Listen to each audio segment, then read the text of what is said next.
নমস্কার বন্ধুরা, আমার টুকিটাকি চ্যানেলের সকল দর্শক বন্ধুদেরকে স্বাগত জানিয়ে আমি আজকে রেসিপিটি শুরু করছি। আমি আজকে আপনাদেরকে তৈরি করে দেখাবো একটি জলখাবারের রেসিপি। সকালের ব্রেকফাস্ট বা বিকালের জলখাবারে আপনারা অনায়াসে এই রেসিপিটি বানিয়ে নিতে পারেন।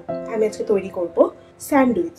আমি আজকে কোনো চিকেন বা এগ স্যান্ডউইচ করব না, নর্মাল পটাটো স্যান্ডউইচ আমি আজকে বানাবো।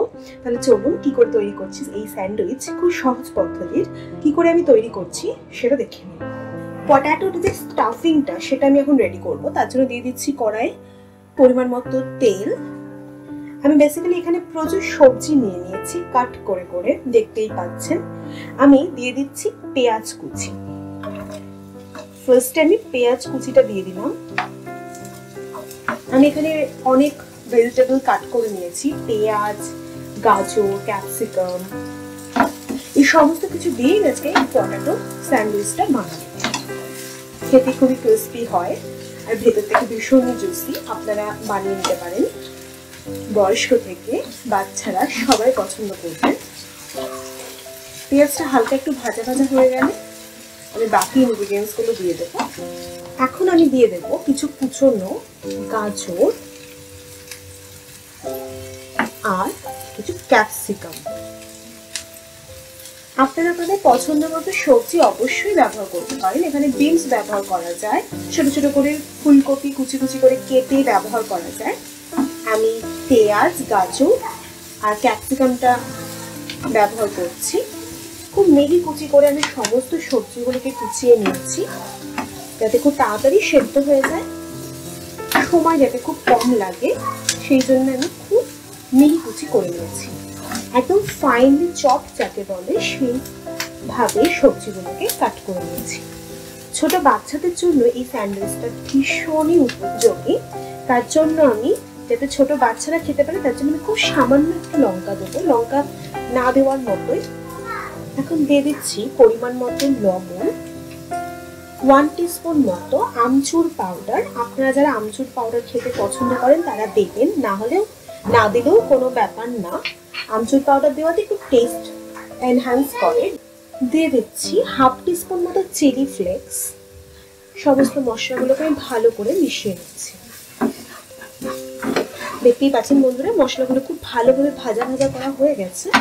আমি এখন আলুটা দিয়ে দেবো। এটা সেদ্ধ করা আলু আছে, আমি পরিমাণে 2টো আলু নিয়েছি। আমি আলুটাকে সেদ্ধ করে স্ম্যাশ করে রেখেছিলাম। এখন আলুটা খুব ভালো করে সমস্ত ভেজিসের সাথে মিক্স করে নেব। এই সময় আপনারা একটু নুন টেস্ট করে দেখে নিতে পারেন, লবণটা কম বেশি হলে সেটা ম্যানেজ করে নিতে পারবেন। খুব ভালো করে মিক্সড করে নেব।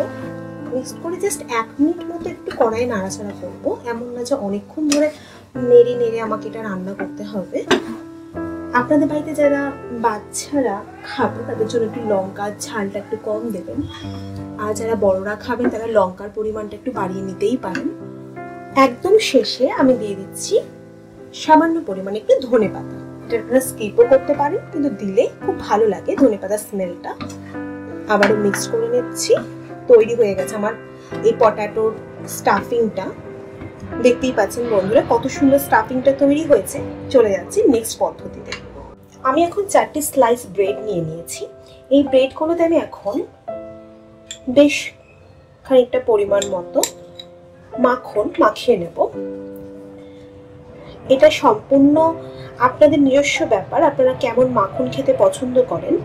চাইলে পরিমাণে বেশিও মাখন মাখিয়ে নিতে পারেন, আবার চাইলে কমও মাখন ব্যবহার করতে পারেন। খুব ভালো করে এই মাখনটা মাখিয়ে নিচ্ছি। আমি জাস্ট 2টো স্লাইস ব্রেডের মধ্যেই মাখন মাখাবো। ভালো করে মাখনটা মাখিয়ে নিয়েছি। আর বাকি যে 2টো ব্রেডের স্লাইস আছে তার মধ্যে মাখাবো টমেটো কেচাপ। আপনারা আপনাদের পছন্দ মতো ঝাল বা মিষ্টি টমেটো কেচাপ নিয়ে নিতে পারেন।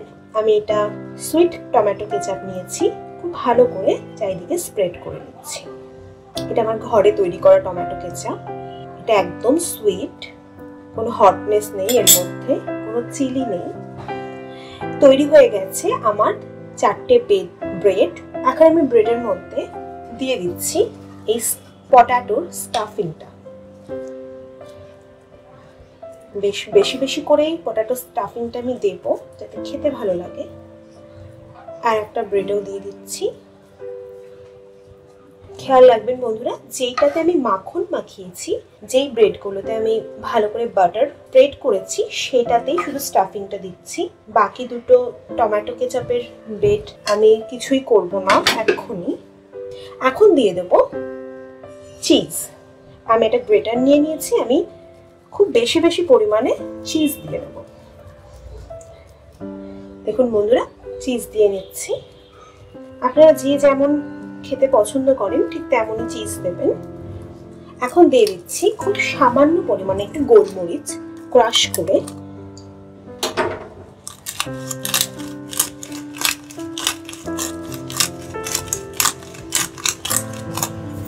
আর দিয়ে দিচ্ছি 1 পিঞ্চ মতো লবণ। এখন এই যে ব্রেডটা, সেটা দিয়ে আমি এই স্টাফিং ভরা ব্রেডটাকে লাগিয়ে নেব, সিল করে নেব। এইটা এখন একদম রেডি। এবার চলুন চলে যাওয়া যাক নেক্সট পদ্ধতিতে। এটা এখন আমি একটু ফ্রাইং প্যানের মধ্যে গ্রিল করে নেব, তাহলেই আমাদের আজকে স্যান্ডউইচ, সহজ পদ্ধতির স্যান্ডউইচ রেডি। আমি গ্যাসে বসিয়ে নিয়েছি একটা তাওয়া প্যান। এই তাওয়া প্যানে আপনারা চাইলে গ্রিস স্প্রেডও করে নিতে পারেন, কিন্তু আমি আজকে মাখন দিয়েই বানাচ্ছি, তাই মাখন স্প্রেড করে নিচ্ছি। খুব সামান্য পরিমাণে একটু মাখন দিয়ে নিচ্ছি। মাখনটা একটু মেল্ট হয়ে যাবে, তারপরেই আমি স্যান্ডউইচগুলোকে দিয়ে দেবো। ভালো করে চারিদিকে, প্যানের চারিদিকে আমি লাগিয়ে নিলাম। এখন দিয়ে দিচ্ছি এই স্যান্ডউইচগুলোকে। খুব সহজে, খুব তাড়াতাড়ি স্যান্ডউইচগুলো হয়ে যায় বন্ধুরা। আপনারা বাড়িতে অবশ্যই বানাবেন, সময় বাঁচাতে। এমন জলখাবার কার না পছন্দ। জাস্ট 30 থেকে 40 সেকেন্ড মতো আমি এক পিঠ সেঁকে নেব। স্যান্ডউইচগুলো তৈরি করতে করতে রোজকার মতো আজকেও আমার অনুরোধটা জানিয়ে দিই আপনাদেরকে, যদি এই ভিডিওটি দেখতে দেখতে আপনাদের ভালো লেগে গিয়ে থাকে, তাহলে একটি লাইক করার জন্য এবং আপনজনদের কাছে শেয়ার করার জন্য অনুরোধ রইল। আর যারা আমার চ্যানেলে নতুন ভিজিট করছেন, তাদের কাছে অনুরোধ রইল একটি সাবস্ক্রাইব করে দেওয়ার জন্য। আর যারা অলরেডি করেছেন, তাদেরকে অসংখ্য ধন্যবাদ। স্যান্ডউইচের এক পিঠ আশা করি হয়ে গেছে। আমি আর একটু বাটার ওপরের পিঠটাতে লাগিয়ে নিচ্ছি। আমি এখন আস্তে আস্তে উল্টে দিচ্ছি। একটু গরম আছে, সাবধানে আপনারা উল্টানোর চেষ্টা করবেন। দেখতেই পাচ্ছেন কত সুন্দর ভাজা ভাজা হয়ে গেছে।